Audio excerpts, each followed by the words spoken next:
Welcome to The Artistic Spot, a podcast about art, talent, and entrepreneurship, where you are also the artist. And now, your host, Jose Rodriguez Marmol. And this is how we welcome you to Artistic Spot, a whole new podcast about art, talent, and entrepreneurship, where you are also the artist. In Artistic Spot, you are the actors and the actresses of your own movies, the singers of your own musicals, and the writers of your own books. Speaking about actresses, today we have a very special guest. Elena Heredia is joining us live from Los Angeles, California. She'll be talking to us about her acting career since a long time ago, and then she'll be talking to us about her experience in the entertainment business in Venezuela, in the United States, and being selected to dub to the English language and Netflix original series La Casa de las Flores, The House of Flowers. And this is how we welcome Elena Heredia to Artistic Spot. How are you, Elena? Thank you very much for joining us in Artistic Spot. It's an honor to have you as our guest. Thank you for accepting our invitation. We know that you have a very tight schedule. We know that you're very busy doing a lot of projects in LA. And it's a pleasure to have you. And you saying yes and being part of this amazing story for us is wonderful. Thank you. It's my pleasure as well. And I congratulate you for having this great idea, this podcast. Thank you so much for inviting me. Thank you very much for joining us and being here, writing another episode of Artistic Spot, another episode to make the audience resonate with you and with your story. It's a real life story. So we're going to start talking about you, Elena, because you're the star today. So tell us a little bit about who is Elena Heredia. Venezuela. I have 7 siblings and my mother. I come from Caracas, the capital city in Venezuela. Ever since I was a little girl, I wanted to be an actress, and I really worked hard to make that dream come true. And then I had the luck or the blessing of living in England when I was young. That's why I speak English, even though I have a weird mixture of accents right now. I have a mixture of Hispanic with North American and British. But that was a nice experience when I lived in England. And that helped me a lot with my career here in Hollywood. I developed my career, first of all, in soap operas in Venezuela. And then I became a comedian for Venezuelan, one of the most important networks in Venezuela. And I also did a lot of theater for one of a very prestigious company called Lily Alvarez Sierra. So you mentioned about, you talked about Lily Alvarez Sierra and your experience working with her, but you also mentioned Venevisión. What does Venevisión means to you and in your career? Well, Venevisión was my home. We spent so many hours shooting, filming programs, soap operas there, that literally you would sleep there sometimes, because previously when we would work in soap operas, you would start to film one of the episodes on Friday at 8 a.m. in the morning, and if it was a wedding, for example, or the last episode of a series, then it would take so many hours that I remember entering at around 8 a.m. on Friday for La Revancha, if I'm not mistaken, one of the soap operas. And it was a wedding that we had to shoot. And we ended up on Saturday at 12, Saturday at noon. So literally, you would sleep there. Venevisión was my home, my safe haven. Venevisión made my career public because at the beginning I was working, as I told you, for Lily Alvarez Sierra, doing theater, professional youngsters theater. But Venevisión made my career public. I started working for soap operas for around 6 years there. And at the beginning it was hard because as every actor, I couldn't get a contract. So I worked for around 6 years there. Then I left. I sort of quit. And then I studied tourism. And I also worked as an English and Spanish teacher, basic English actually, because I didn't know if I was going to make it as an actress. So I was cautious enough to, let me take care of this before and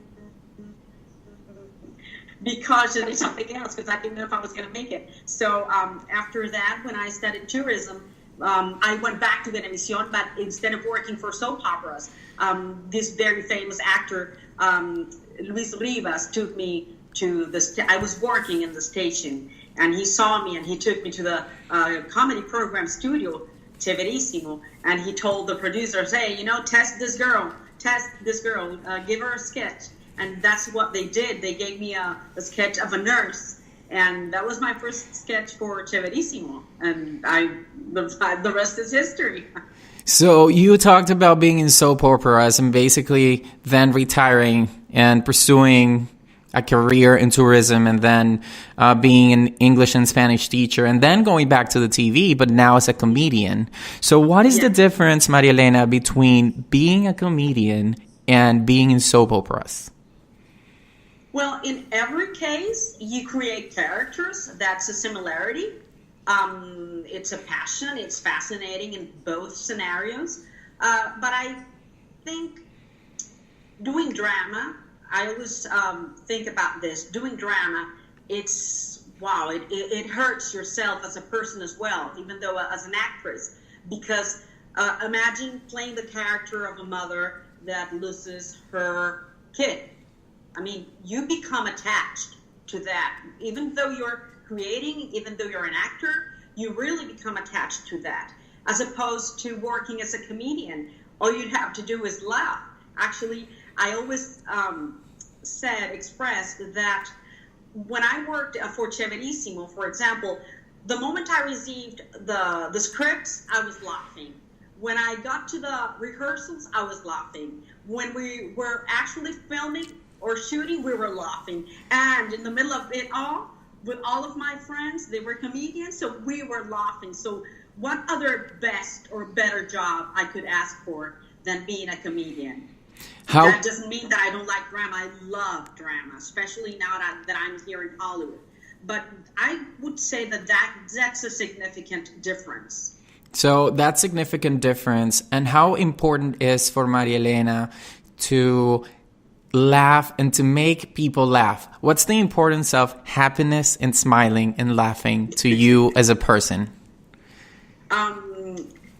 That's very, very important, actually. When I make comedy, I want to deliver a message, and this message translates into laughs, into laughter. So that's very, very nice to see people laughing, not at you, but because of what you do, because of your characters. So it's fascinating. And even though when we make drama and we make people laugh, that is also satisfying because it's a message well delivered.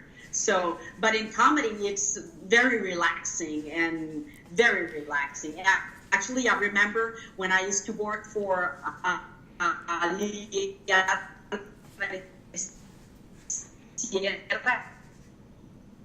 I did a lot of kids, kids plays, and I remember doing Peter Pan.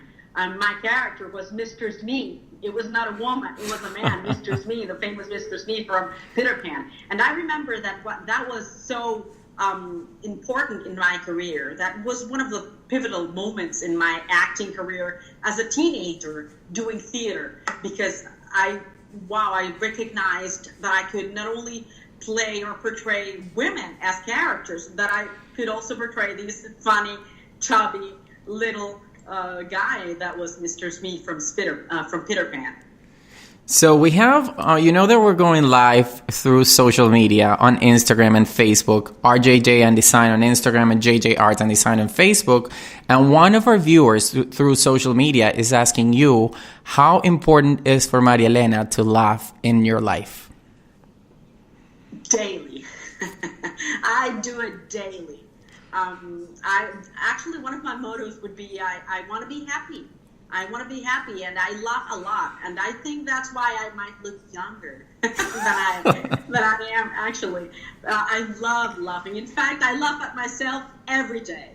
If I have to get better at something, I do it. I take it seriously, But really, laughing is fascinating, and you have to try to do it. I mean, if you feel that you don't laugh a lot in your life, well, watch comedy programs, read comic books, but we have to do it. That makes you feel younger. That makes you feel better. That makes you feel with energy, empowered.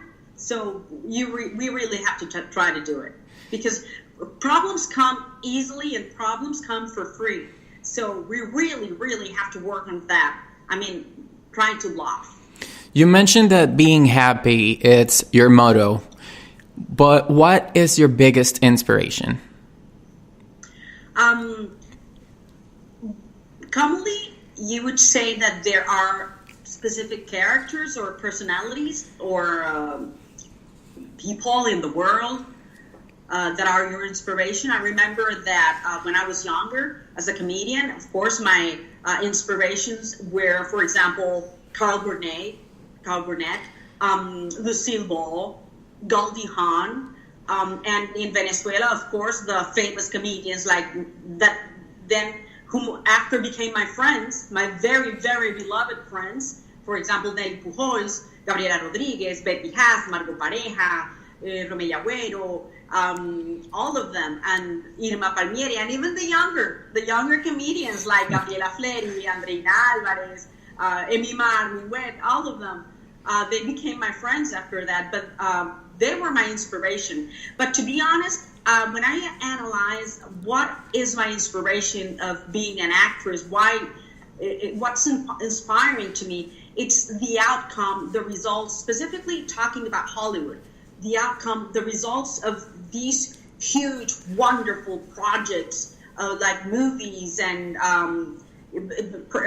excellent performances and brilliantly written scripts and stories and the productions and the special effects. That result of a movie, a famous movie like Avatar or Ben-Hur or E.T., that inspires me a lot. I want to be part of that. I want to be there. I want to work in something of that proportion. I want to be part of that. That's why I guess that was my inspiration of coming to Hollywood. Not only people that are also an inspiration, but these results of watching those amazing and wonderful movies and projects. Going back to Venezuela, what's the difference between the Maria Elena Heredia as an actress back then in Chéverísimo, with all those amazing cast members you had, to the Maria Elena today living in Hollywood a few years after you decided to pursue your goals, your dreams, to pack everything in one suitcase and say, hey, Hollywood, here I come? What's the difference between that Maria Elena and the Maria Elena nowadays? Well, you know what? Time allows you to forget and forgive. And if I would think, because we forget sometimes, I would think that, wow, life has been easy for me. I mean, life has been good to me. It has, of course. But then I remember that it wasn't so easy for me to be an actress in Venezuela. I struggled a lot. I mean, I had to study a lot and persevere. And then, actually, as I told you, I started working for 6 years in soap operas. But then it was so hard for me to get a contract from Venevisión. Then I left and I decided to study tourism because I wanted to be prepared in case I wouldn't make it as an actress. Then I went back, and that's when I started working as a comedian. And let me tell you something.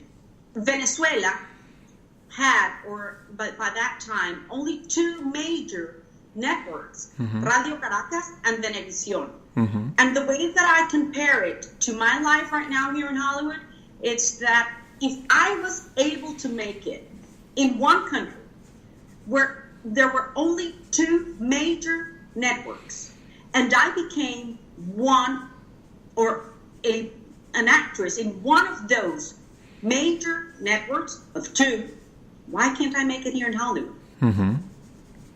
So I know, but on the other side, Hollywood is extremely complex. It's a very, very